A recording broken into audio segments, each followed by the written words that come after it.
Dan ternyata kisah Musa adalah kisah yang paling panjang pasalnya, karena memang di dalam terdapat ibrah. Setelah tenggelamnya Fir'aun di Laut Merah, maka Musa alaihissalam masuk ke wilayah Damaskus, Palestina. Kemarin sudah kita bahas ya, tentara-tentara Fir'aun Mesir dengan algojo-algojonya,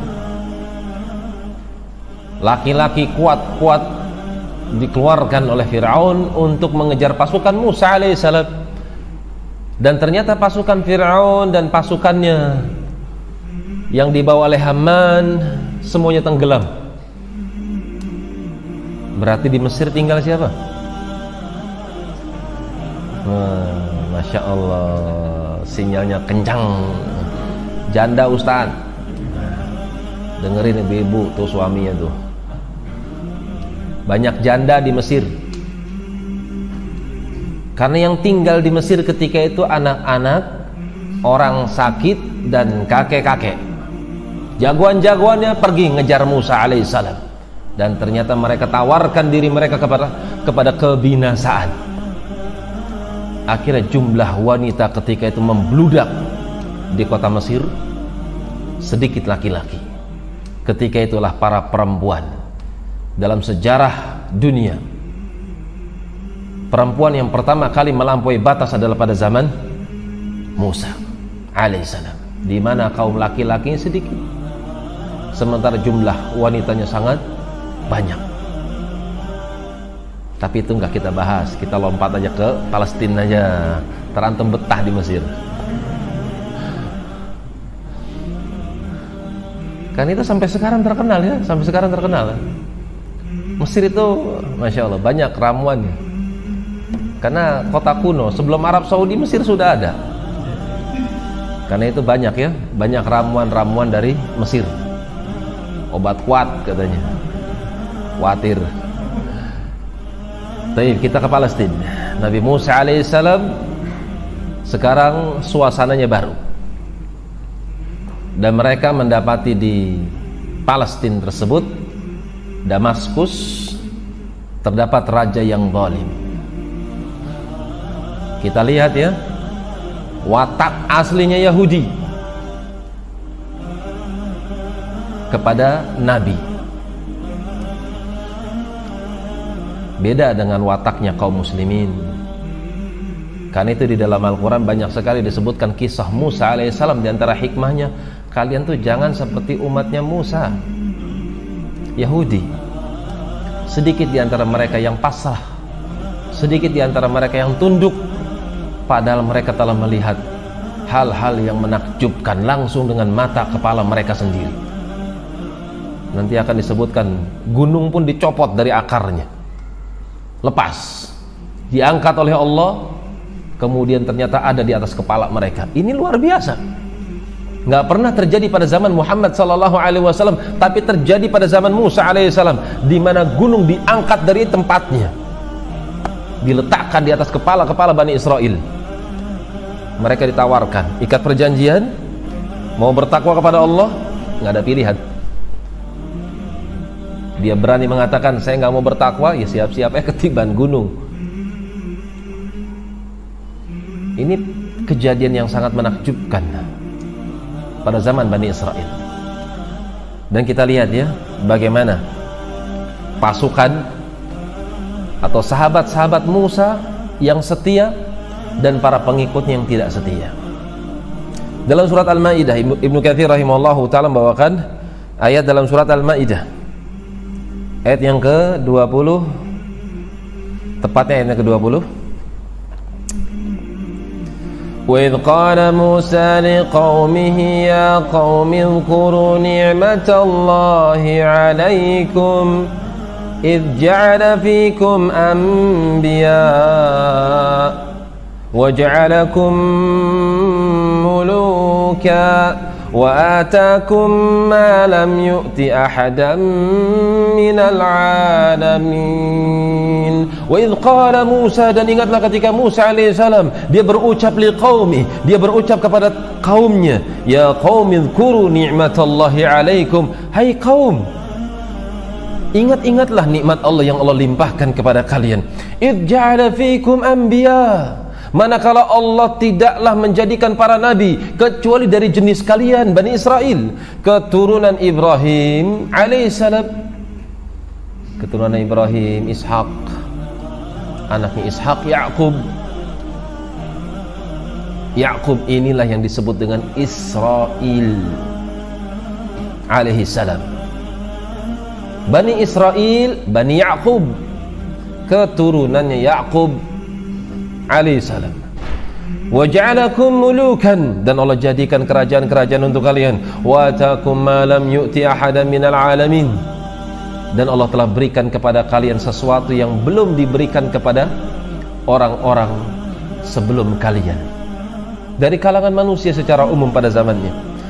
Ya qaumi dukhulul ardal muqaddasata allati kataballahu lakum. Kemudian kata Musa alaihissalam, ya qaum udkhulu al ardal muqaddasah.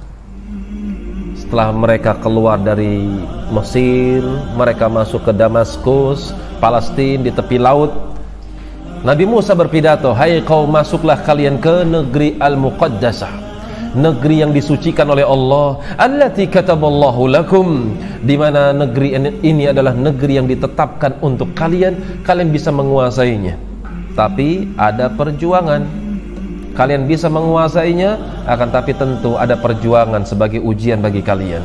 Wala tartaddu ala adbarikum, kalian jangan mundur ke belakang, jangan ragu, jangan bimbang, jangan mundur ke belakang. Fatanqalibu khasirin, nanti kalian akan menjadi orang-orang yang rugi.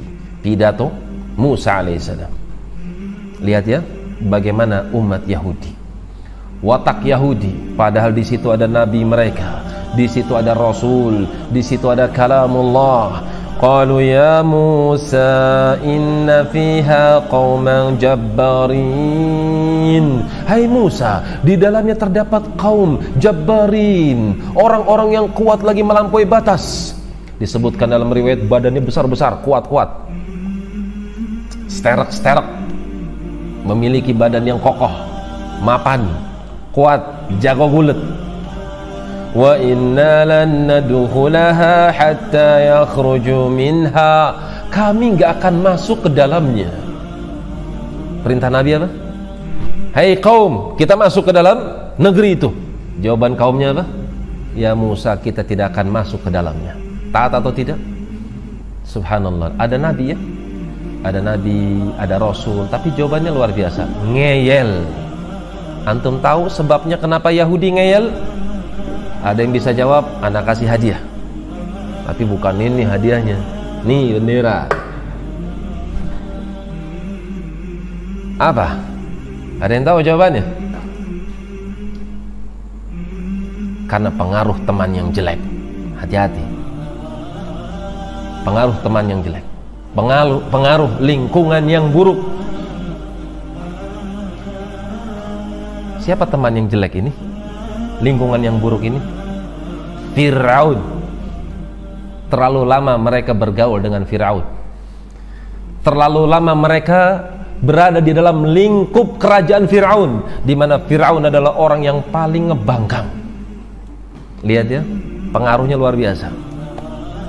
Kalau antum punya teman yang jelek, saya ingatkan, hati-hati, dia akan mengajarkan hal-hal yang jelek lewat perbuatan dia, lewat apa yang direkam oleh mata antum. Antum gak suka melakukan hal-hal yang negatif, tapi karena mata ini pernah melihat hal-hal yang negatif dan itu terus berulang terjadi, tabiat akan kenal ini pernah dilakukan, sehingga bisikan pun akan muncul. Kan kita punya sifat, di antara sifat kita apa? Penasaran. Seperti bapak kita Adam, la taqraba hadhihi syajarata fatakuna minal khasirin, fatakuna minal zalimin. Jangan deketin pohon ini. Penasaran enggak? Penasaran. Karena bapak kita penasaran, kita sebagai anak pun memiliki sifat yang sama. Penasaran. Dan ketika penasaran itu ditunggangi oleh iblis, ditunggangi oleh syaitan, maka dia akan masuk ke dalam ranah hal-hal yang diharamkan. Lihat ucapan kaumnya. Qalu ya Musa, inna fiha qauman jabbarin. Hai Musa, di dalamnya terdapat kaum yang melampaui batas. Mereka punya pasukan yang kuat, orang yang lalim lagi zalim. Wa inna lan nadkhulaha hatta yakhruju minha. Kami enggak akan masuk deh ke dalamnya sampai mereka itu keluar daripada kampung mereka, sampai mereka keluar daripada negeri tersebut. Fa yakhruju minha fa inna dakhilun. Kalau mereka keluar meninggalkan kerajaannya, nanti kita akan masuk ke dalamnya. Mungkin atau tidak?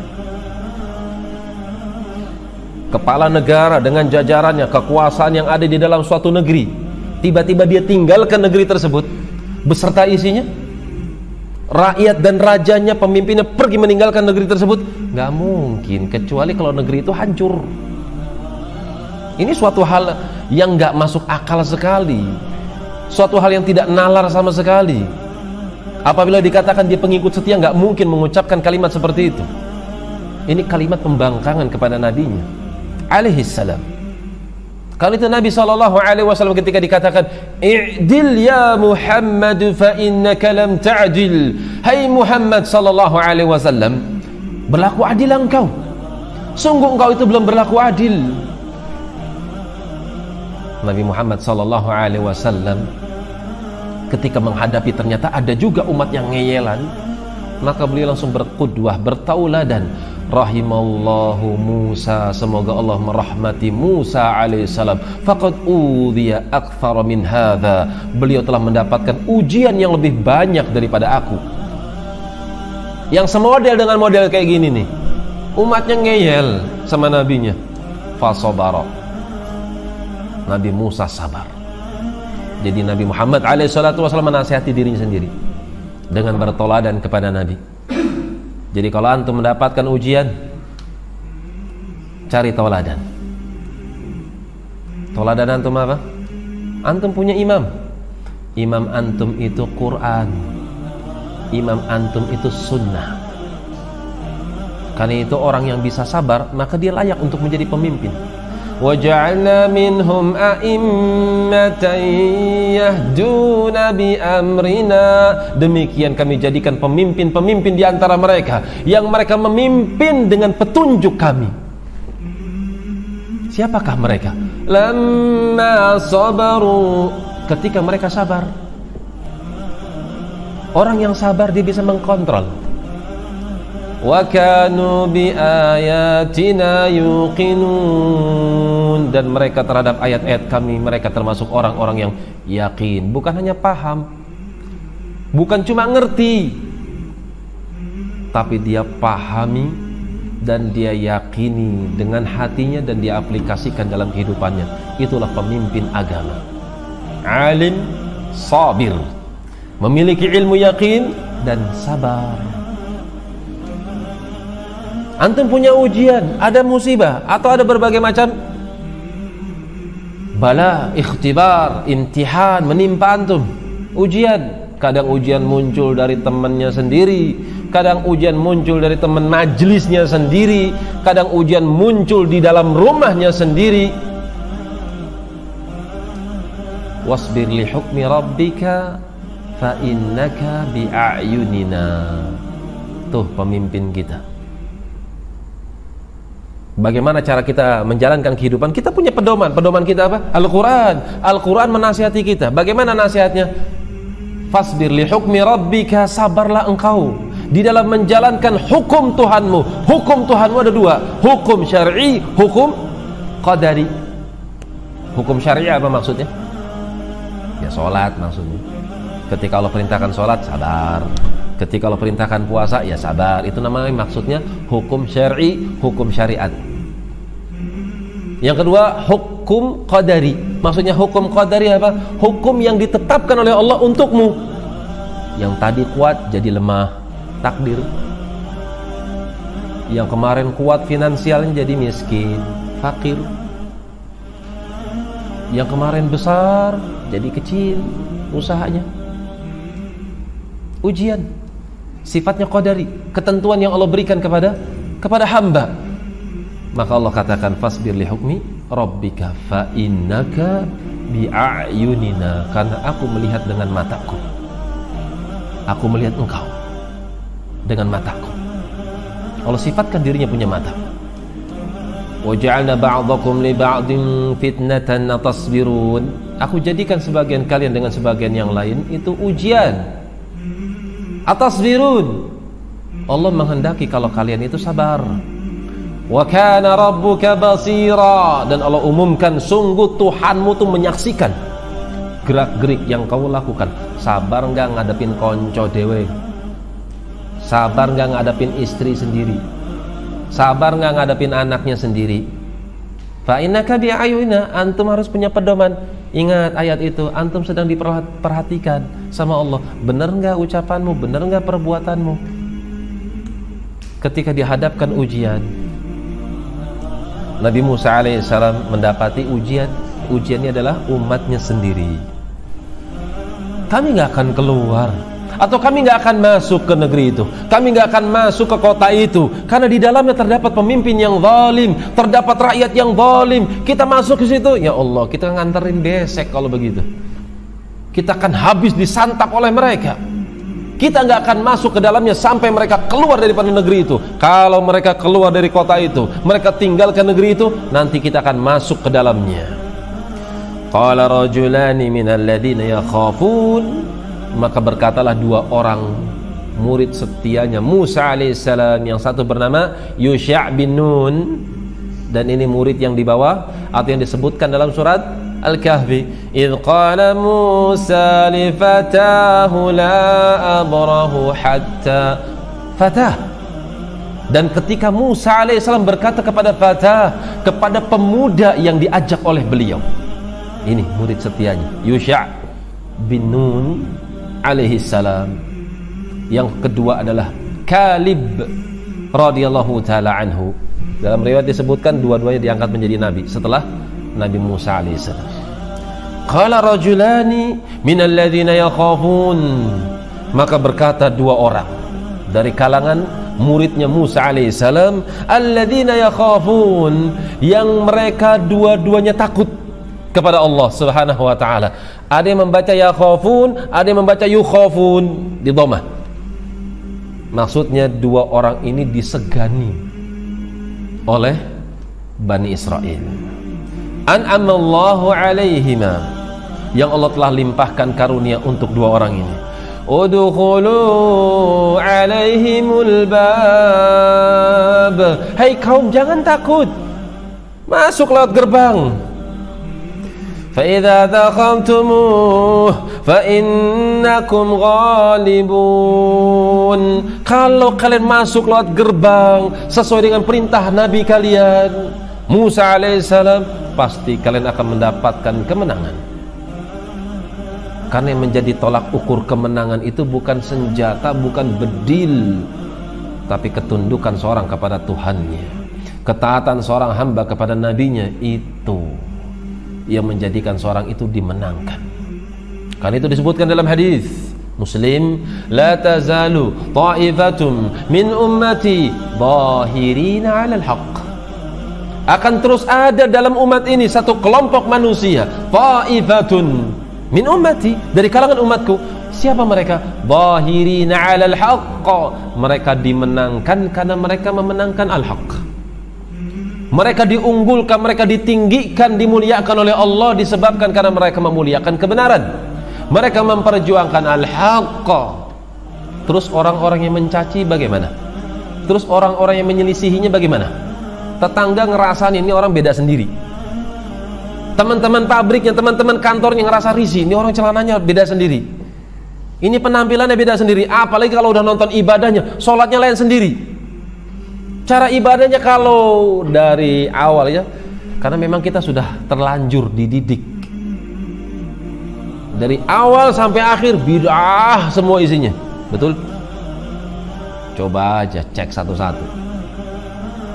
Masih dalam janin, apa ritualnya? Wah, Masya Allah. 3 bulan acara, 7 bulan acara, beranak acara lagi, Masya Allah. Anak mau pinter, tanemin pensil sama buku, Masya Allah. Anaknya mau pinter main layangan, taruh senar, tanem. Ajaib. Keyakinan-keyakinan yang batil. Setiap tahunnya sampai matinya, ya gak?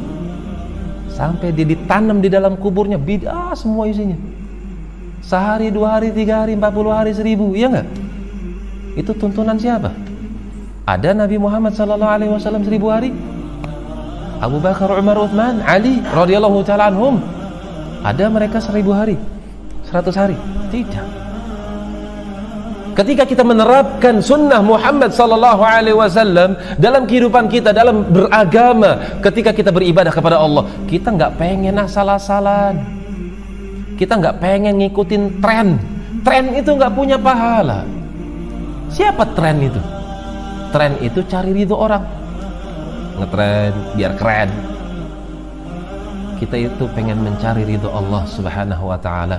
Kita berupaya. Kita bukan orang suci, bukan, tapi kita pengen mensucikan jiwa kita. Kita bukan orang yang bersih dari dosa, karena itu kita pengen berlepas diri dari dosa. Kita ingin berbenah. Bagaimana cara beribadah kepada Allah tapi nggak salah jalannya? Bagaimana caranya? Ya ikutin nabinya. Setiap pergerakan, setiap perbuatan yang dilakukan oleh Nabi, di mana Nabi SAW mendekatkan diri kepada Allah Subhanahu wa ta'ala, maka kita pun mendekatkan diri kepada Allah dengan cara yang dilakukan oleh Muhammad SAW. Itu yang sedang kita terapkan.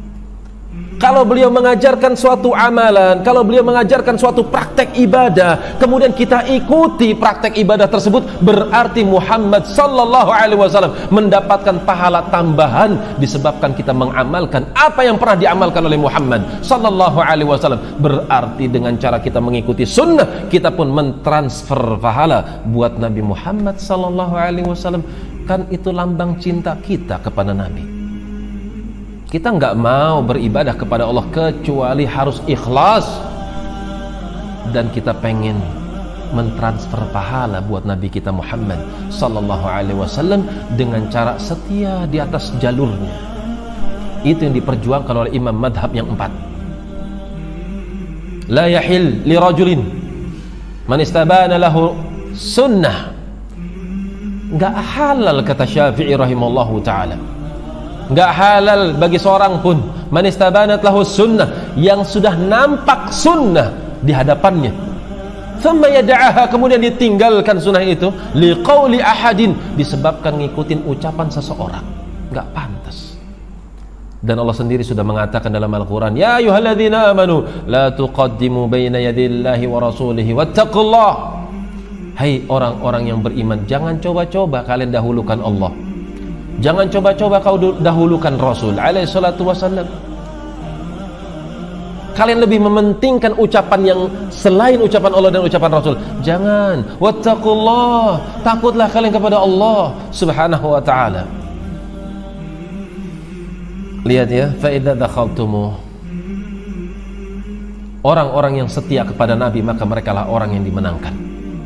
Ketika mereka mempraktekkan sunnah pada diri mereka, dicibir, dirasani, diperlakukan, bahkan dicaci, atau bahkan dimaki misalnya. Antum orang ngaji beda sama orang gak ngaji. Antum diejek, jangan balas ngejek. Apa bedanya antum sama dia? Lah terus gimana Ustaz? Antum punya Allah, antum punya ilmu. Ilmu antum mengajarkan untuk sabar kan, mengharapkan pahala di sisi Allah. Tapi dia ngetik dengan kalimat-kalimat yang menyakitkan hati. Suruh siapa baca? Jangan dibaca. Dia ngirim WA kayak gini dan kayak gitu. Apa urusan antum? Hapus saja. Usia antum tuh tinggal berapa tahun lagi? Ada yang sudah 40 tahun di sini, berarti tinggal 23 tahun lagi. Ada yang sudah 60, Masya Allah 3 tahun lagi berarti. Masih ngurusin keributan-keributan. Bikin hati sempit, ya Allah, kasihani hati antum. Bikin dia senang, bikin dia farah, bikin dia bahagia. Bagaimana caranya? Beribadah kepada Allah Subhanahu wa ta'ala. Kana ahlul Madinah idza balagha 40 faraghu fil ibadah. Imam Malik rahimahullahu ta'ala, beliau mengatakan, orang-orang Madinah, bukan Madinah pada zaman ini, tapi Madinah pada zaman Imam Malik rahimahullahu ta'ala, Imam Daril Hijrah. Orang-orang Madinah kalau mereka sudah masuk usia 40, fokus buat ibadah. Lebih banyak ibadahnya daripada dolannya, lebih banyak ibadahnya daripada goesnya, lebih banyak ibadahnya daripada futsalnya, lebih banyak ibadahnya daripada yang lainnya. Silakan futsal, silakan dolan, silakan goes, tapi ingat, kalau sudah masuk usia 40, Masya Allah, beda keadaan antum dengan keadaan sebelumnya. Kalau bisa diistilahkan, usia 40 itu seperti piramid, puncaknya adalah 40. Kalau lebih 40, siap-siap akan turun. Yang kemarin kuat, roso, Masya Allah, sekarang berubah jadi rosok. Kenapa? Lemah sudah keadaannya, udah nggak stabil. Mau makan ini, awas asam urat, Masya Allah. Mau makan ini, awas diabetes. Mau makan itu apa? Awas gula, kolesterol, Masya Allah. Puasa aja antum. Kasihan usia 40. Nasallallahu salam wal afiyah. Karena itu mereka para ulama memfokuskan diri mereka untuk ibadah. Mereka dirasani, mereka dicaci, mereka dicibir, mereka dimusuhi. Kata Nabi SAW, la yadurruhum man khadalahum wala man khalafahum. Orang-orang yang mencibir mereka, orang-orang yang menyelisihi mereka, memusuhi mereka, nggak berpengaruh buat kelompok yang satu ini. Kelompok yang setia kepada Muhammad SAW, nggak ngaruh mereka dirasani, nggak berpengaruh mereka dimusuhi, nggak minder. Ini orang beda sendiri, nggak minder dia selama dia berada di atas kebenaran. Hatta ya'tiya amrullah, sampai datang urusan Allah, sampai datang hari kiamat, terus zahirin 'alal haqq. Fa idza dakhaltumuhum fa innahum ghalibun. Kalian kalau masuk lewat gerbang itu sesuai dengan arahan Nabi kalian, pasti kalian menang. Wa 'alallahi fatawakkalu, karena itu hendaknya kalian bertawakal hanya kepada Allah. Jangan kepada kekuatan kalian, jangan kepada strategi peperangan yang kalian miliki, jangan. Tapi sandarkan kepada yang maha kuat. Sekuat tenagamu, sekuat kekuasaan yang kau miliki, itu cuma titipan yang Allah berikan kepadamu. Kalau Allah sudah mengambilnya, dari mana kau mendapatkan kekuatan? La haula wala quwwata illa billah. In kuntum mu'minin, jika kalian adalah orang-orang yang benar. Kita lihat bagaimana ngeyelnya orang-orang Yahudi. Ayat yang ke-24 surat Al-Maidah.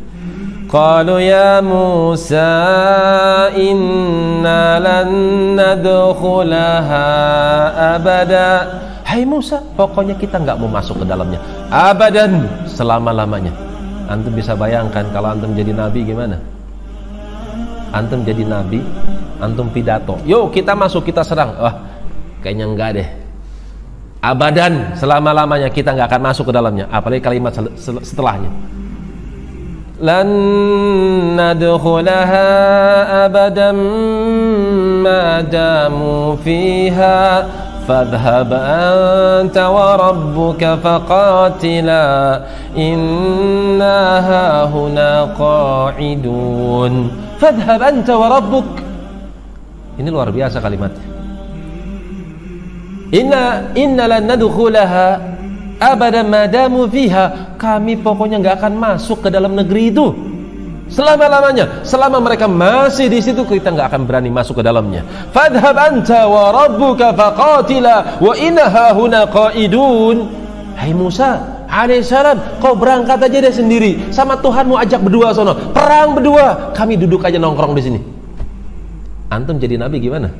Masya Allah, apa nggak garuk-garuk kepala antum? Ini umat makan apa sampai kayak gini? Pernah ada umat kayak gini? Lihat ya pengaruh Fir'aun. terlalu lama gaul sama orang yang rusak.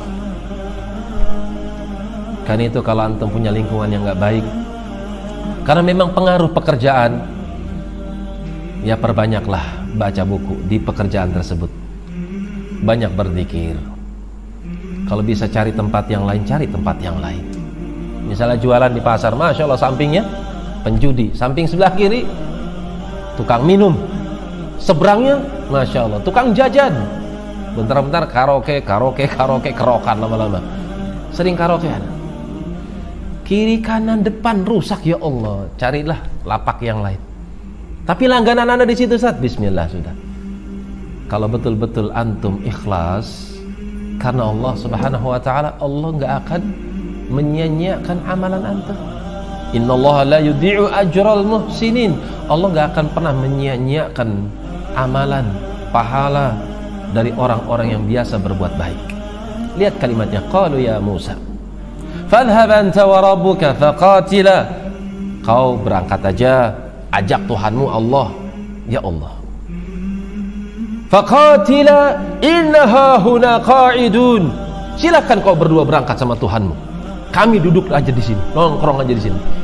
Itu Ibnu Katsir membawakan riwayat di sini. Kalau Nabi Musa seketika langsung sujud. Takut kalau Allah marah, sujud. Tersungkur sujud. Demikian pula diikuti oleh Harun alaihissalam.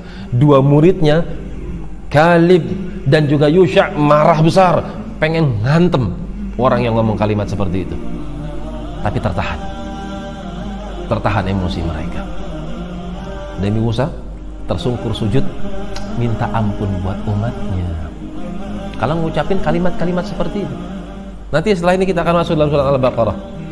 Qalu ya Musa inna lan nu'mina laka hatta narallaha jahra. Ini lebih dahsyat lagi. Kami nggak akan beriman sama engkau, hai Musa alaihissalam, sampai kami nonton Allah nongol di sini dengan mata kepala kami sendiri. Fa akhadhathum as-sa'iqatu wa hum yanzurun. Seketika itu halilintar mengenai kepala-kepala mereka. Itu sudah kurang ajar levelnya sudah. Mereka katakan, kami nggak akan beriman sama engkau, hai Musa alaihissalam, sampai kami nonton Allah dengan mata kepala kami sendiri. Seketika itu hujan petir menimpa kepala-kepala mereka. Ini dahsyat ya. Qala rabbi inni la amliku illa nafsi wa akhi. Ya Allah, aku tidak memiliki daya dan upaya ya Allah, kecuali jiwaku ya Allah, dan juga saudaraku Harun ya Allah, dan murid-murid setiaku ya Allah. Fafruq bainana wa bainal qaumil fasiqin. Ya Allah, berikan keputusan langsung sekarang ya Allah. Lihat ya, Nabi Musa alaihissalam meminta kepada Allah, ya Allah putuskan ya Allah sekarang aja, pisah antara aku dengan mereka. Lihat ya, Nabi Musa pengen memisahkan diri, nggak mau bergabung dengan umat yang kayak gitu, umat yang ngeyelan. Fafruq bainana wa bainal qaumil fasiqin. Ya Allah, pisahkan antara aku ya Allah, antara aku dan Harun, antara aku dengan murid-murid setiaku dengan mereka. Pisahkan kami ya Allah dengan orang-orang yang fasik. Qala fa innaha muharramatun alaihim 40 sanatan yatihuna fil ard. Maka Allah katakan, sungguh hukuman untuk mereka adalah muharramatun alaihim. Mereka diharamkan 40 sanatan, selama 40 tahun lamanya. Apa yang diharamkan? Yatihuna fil ard. Mereka akan tersesat di muka bumi, dibutakan matanya, nggak tahu jalan. Pagi, siang, sore, safar, muter aja di situ-situ aja. Yatihuna fil ard. Mereka nggak punya tujuan. Selama 40 tahun lamanya mereka safar, nggak berhenti, nggak nemui jalan sampai mereka mati. Nauzubillah. Hukuman dari Allah